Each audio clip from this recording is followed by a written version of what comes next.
entre les chiffres annoncés, c'est ce que j'appelle le discours triomphaliste de la croissance et les réalités. Au niveau du social, c'est un échec.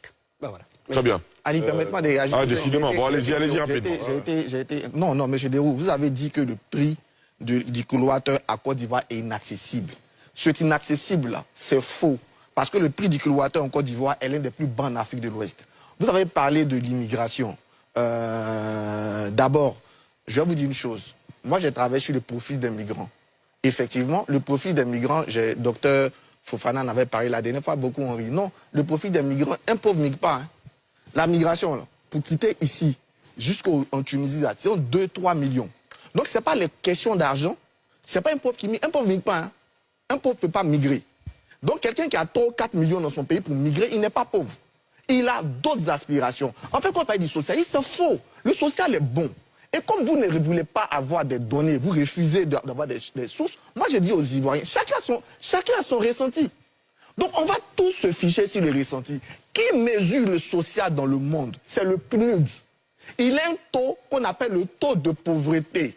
Si le taux de pauvreté a baissé, c'est que ta politique sociale est bonne. Il y a un autre truc qu'on appelle l'IDH. Si ça a augmenté, c'est que ta politique sociale est bonne. Et donc, quand je me fixe ces deux choses-là, la Côte d'Ivoire a réussi des choses, des performances qu'elle n'a jamais obtenues. Donc, se venir s'asseoir tous les jours, comme on entend souvent, les chiffres macro sont bons, mais le micro est mauvais, c'est faux. Parce que dans la politique, dans l'histoire de la Côte d'Ivoire, là, depuis 70 et des années 80, on ne paye plus de filets sociaux.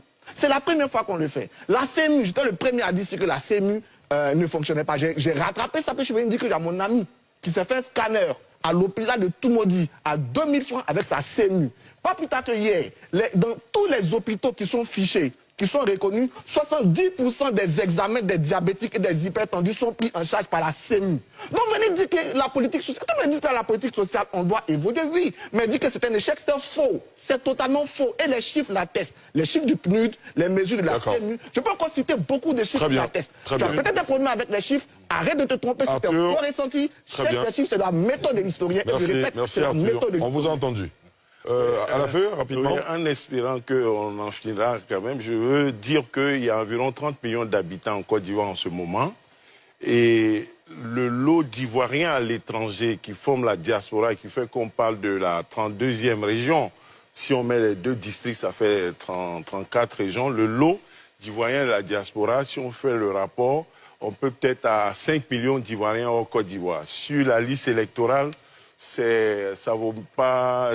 Ça vaut pas 10%, ça peut être 2, 3, 5%. Donc, quand vous dites que les Ivoiriens fuient leur pays, vous êtes là, vous n'avez pas fui. Pourtant, vous n'êtes pas riches. Il y a ceux qui partent, savent pourquoi ils partent. Il y a plusieurs raisons. Et il y a des expatriés de France ailleurs, des Américains. Oui, tous les Américains ne sont pas en Amérique. C'est pas parce que leur pays est pauvre. Il faut vraiment éviter d'être excessif. Nous reconnaissons que tout n'est pas parfait dans le pays. Il y a des choses, mais il faut peut-être éviter de dire des mots pouvant choquer et n'ayant pas forcément un rapport avec la réalité. Puisque même sous la Côte d'Ivoire du miracle, avec le président Houphouët-Boigny, c'est là que les Ivoiriens ont commencé à aller à l'étranger. Même si on se moquait des Ivoiriens pour dire qu'ils ne voyagent pas. Ils pensent qu'ils sont le centre du monde, il n'y a rien d'ailleurs. Mais les premiers Ivoiriens partis en France, c'est sous Houphouët-Boigny. Les premiers exilés partis aux États-Unis, restés pour avoir d'autres nationalités ou autres, c'est sous Houphouët-Boigny. Donc vraiment, il faut éviter, c'est ce que je voulais dire en espérant que on pourra avancer. Très bien, on a 18 minutes.